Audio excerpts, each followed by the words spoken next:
Most viral shorts animations are made with scripts like these. They save hours of work, and I picked the 5 best ones for you. Script 1, LiquidGlass. The first script is LiquidGlass. All you need to do is click Create, and by default it creates a square shape. Actually, it can generate 2 types of glass shapes, a circle and a square, and both of them are fully resizable. For now, I'll select the square and click Create so we can see how it works. Inside the Effect Controls panel, you'll find all the settings for this glass shape. Corner Round lets you round the corners of the square. Fill Opacity controls how transparent or solid the square appears. Fill Color allows you to change the color inside the square to anything you like. Blur adjusts how blurry the glass effect is. Distortion controls how much the layer behind the glass gets distorted. Bevel and bevel size are both used to create the glass edge effect. Glow adds a glow to the edges.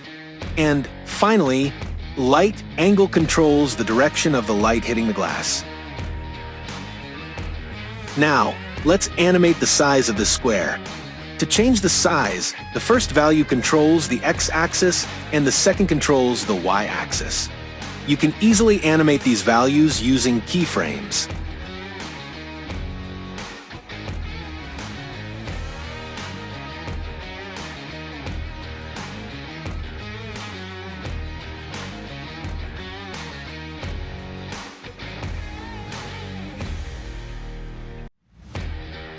Script 2, Bouncr.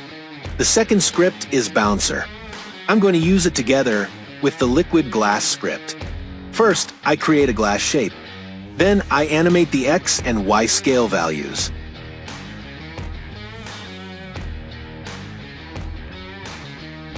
After that, I open the Bouncr script, select the keyframes, and click Bounce it.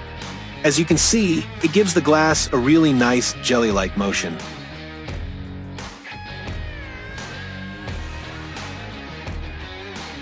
To better understand how this script works, let's create an ellipse shape and add a position keyframe.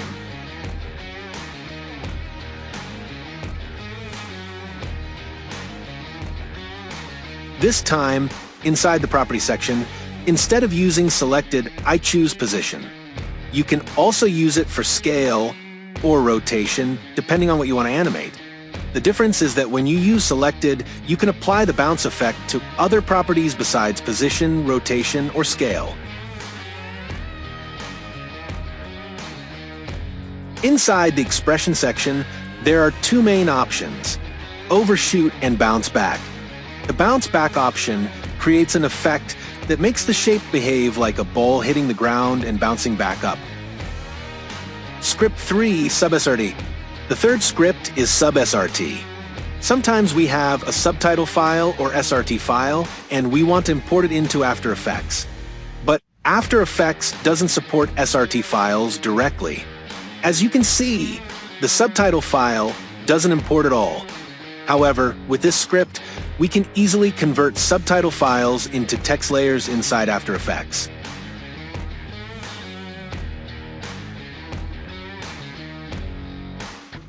Once the text layers are imported, we simply align them with the moment the words are spoken.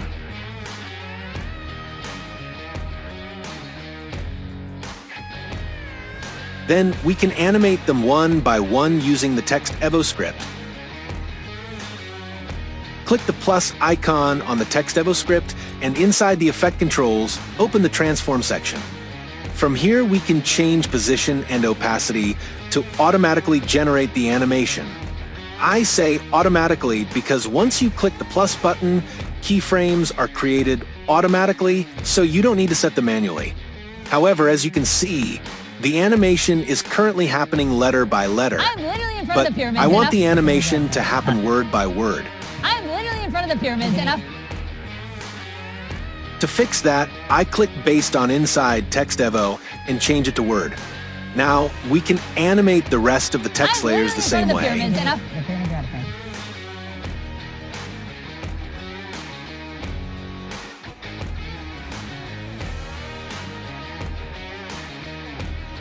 Literally in front of the pyramids and up. Here, let me grab a frame. Should I move him? Script 4, PT-Multiplane. The next script is PT-Multiplane. This script moves the layers inside your composition into different depth positions. First, select the layers you want to use. Then click Apply Multiplane. After applying the script, it creates a camera and several null objects. But we only need the camera. Next, create a new null object, make it 3D, and parent the camera to this null. Now, we can move the position of the null object. As you can see, when we move forward and backward, each layer appears in a different depth position. Now we can animate the null object with keyframes and move the camera forward.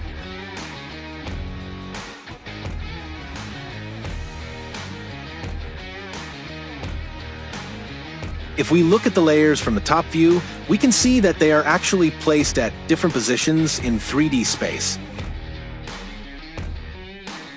But in the normal view, they appear aligned. Script 5, Cinematic Icon Script. The final script is one that I personally use a lot. It gives icons a very nice cinematic look. First, we add a rotation animation to the icon. Then we go to File, Scripts, Run Script File, and run the script. This script doesn't install permanently, so you always need to run it from this path.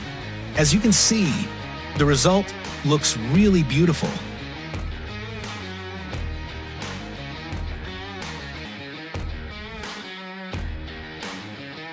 Inside the effect controls, you have access to all the settings of this effect. You can adjust the shadow angle, increase or decrease the shadow intensity, or even turn the shadow on and off.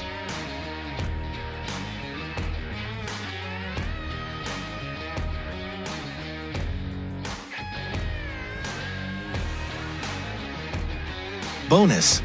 And just like my previous videos, I have a bonus tip for you to make your text look more beautiful. First, write your text. Then go to Animation Apply Animation Preset and select the FFX file.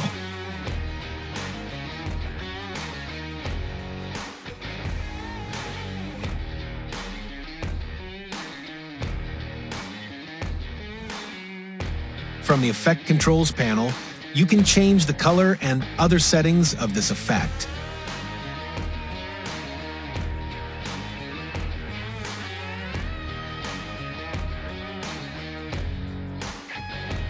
Finally, we can animate the text using Text Evo.